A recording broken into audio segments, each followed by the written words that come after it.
আসসালামু আলাইকুম বন্ধুরা, আমরা গত ভিডিওতে শিখলাম মিম কিভাবে লেখে। আজকে আমরা শিখব ত কিভাবে লেখে। ত লেখার জন্য প্রথমে আমাদেরকে একটা আলিফ লিখতে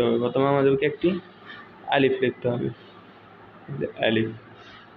আলিফ লিখে আলিফের এই যে নিচ থেকে একটু বাউন্ড করে উপর দিকে উঠাতে হবে। এই যে সোজা করে নিচে নামাইবেন, দাগ পর্যন্ত নামাইবেন। দাগের আগে একটু বাউন্ড করে দেবেন, সোজা মিলিয়ে দেবেন। ত আবার দেখেন, প্রথমে একটি আলিফ লিখবেন, এরপরে রাউন্ড করে এভাবে দিয়ে দিবেন প।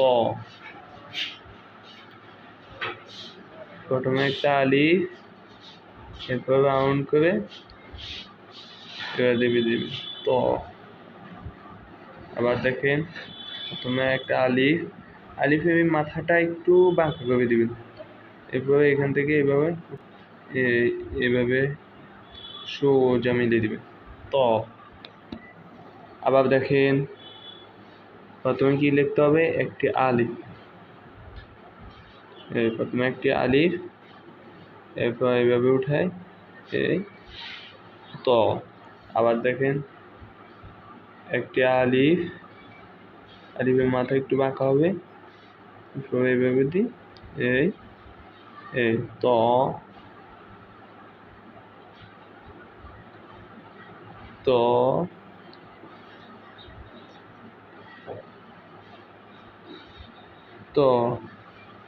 ঠিক আছে বন্ধুরা, আজকে এই পর্যন্ত। সালাম।